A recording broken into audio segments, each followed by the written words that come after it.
welcome to the perfect color melt. I know that we are doing this every single day in the salon. I'm going to show you a couple different versions. There will be lots of orderly, neat application of product and lots of cool new tips and tricks to let the water do the work for you. And so an easier, faster way to work through it, but also very meticulous for that perfect blend, that perfect color melt that you can use with any formula. I've got her all pre-sectioned out for you, and this is kind of how I'm gonna work through in the salon realistic. Now, I can either choose to section this vertically or horizontally, and it depends on how you can visually see your color melt the best. So today we're probably going to do horizontally so that you can really see how I'm applying the exact shape and how it connects through to the back. It's a little bit like more workable with texture. The actual texture of the product itself is very, it's a little thinner and it glides through the hair really easily. So it's more translucent, shiny, and a veil of color, but it will give enough depth to get a beautiful shadow tone on her. But the thinner consistency is incredible for curls. For this formula, I'm going to do mostly 6-0 with a little bit of 7-7-1 to just keep it a little bit light, a little bit warm, but also adding in that depth. So if the majority of the formula is 6-0, I would add that first. And I call that my base color. So we've got 50 grams of my formula for the root color. And then I'm gonna do 100 grams, so tear, and 100 grams of the developer. We don't really need any kind of lift with what we could get with a 13 volume. So we're doing a level 10 and a level 9. I want predominantly, I would say, I could go back and forth between the level 10 and 9. I'm gonna say I want predominantly the level 9. Maybe we could even just do about half and half. And the reason being is that my doll head's kind of at a level 9, so I wanna be able to see more of that tonal result. And I can be really detail-oriented in those areas. Pulling the hair back, placing it down and over their ears so it's nice and out of their face.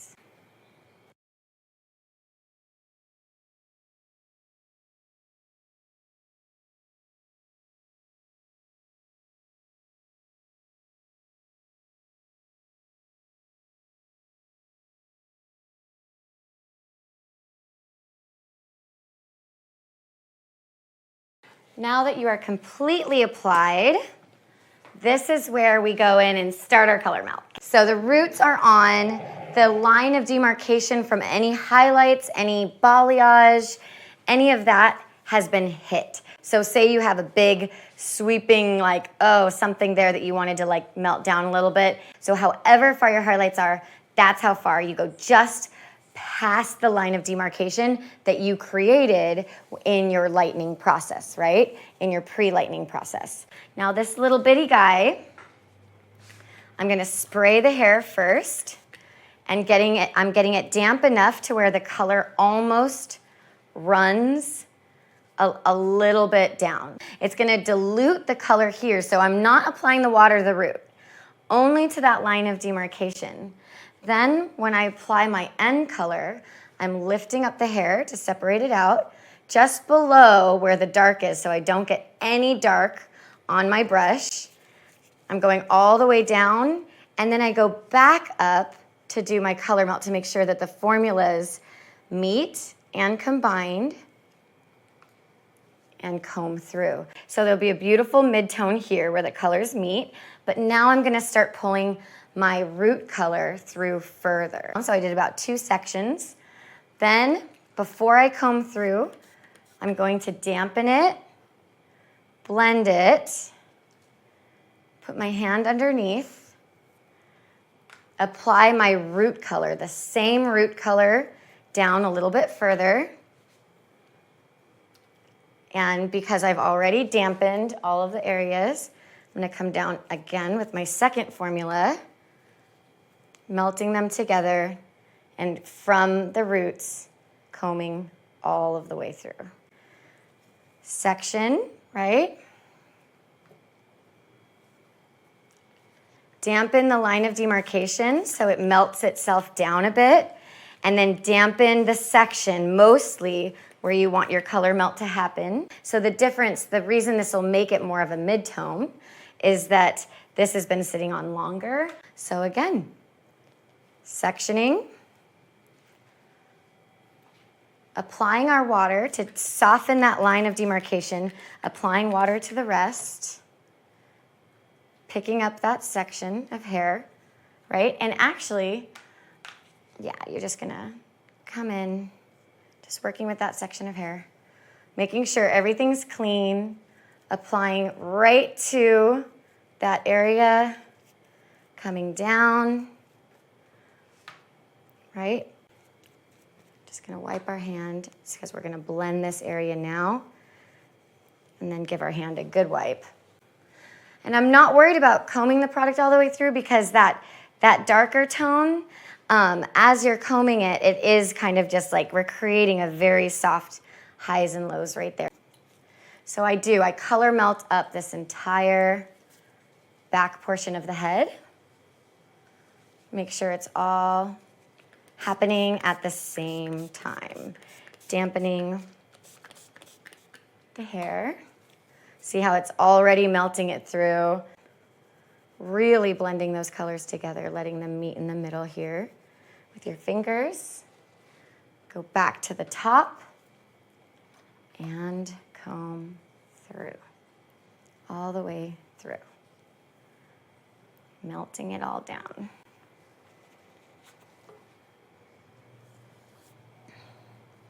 Now my very last formula that I'm going to apply is going to be to the ends of the hair after we've already dealt with the hairline. So we will deal with the hairline in a bit, but I want you guys to kind of just watch this through the time lapse, see how I continue to just repeat this process.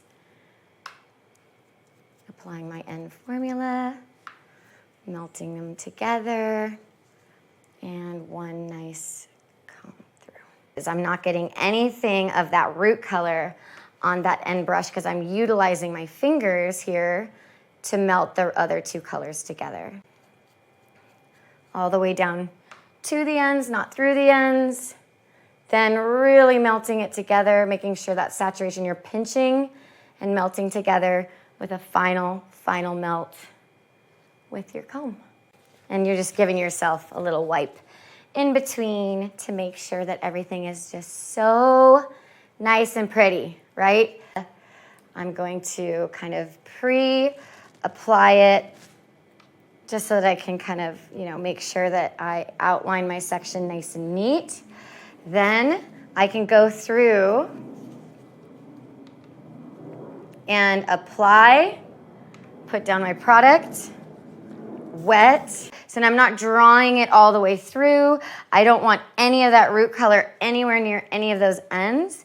I'll do the same to the opposite side. Then actually I could just apply this all the way through. It's really honestly in the salon is what I do, is I kind of go through in a situation just like this where it's just highlights. I just want those highlights to be melted down slightly with a root shadow. Going in, just making sure that everything's nice and saturated.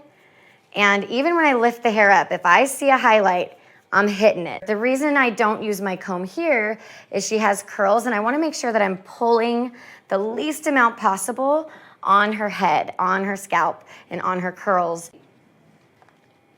We're applying the water to let the water do the work, and we're just combing it through just there and kind of lifting the comb out. So especially with curly hair, it's all about being really gentle and fragile, not pulling on their head too much, showing them you care, right, about their poor scalp. And that is what you are gonna repeat on the entire head. Then you're gonna go back through and apply your end color and melt it right up to exactly the way that we just did. And because we do this right up front, and we're actually doing our little color melt here, right at the get-go, and I'm really making sure that this area is wet and combed and melted. When we apply that next color, there's not really a need to really comb through the ends so much. Our beautiful after, you can see all those mid-tones coming through, the little ends popping. Yes, you could use more high contrasting colors if you wanted to. She's damped to the touch just somewhat, because even with clients in the salon when they have curl, sometimes I just leave them ever so slightly damp. I'll diffuse their hair, but if you go all the way dry with it, sometimes you're just creating more frizz. But yes, look at how soft her root area is. Just how nice and soft it transitions. It goes from deep to just glowing blonde afterwards, right? And there you have it.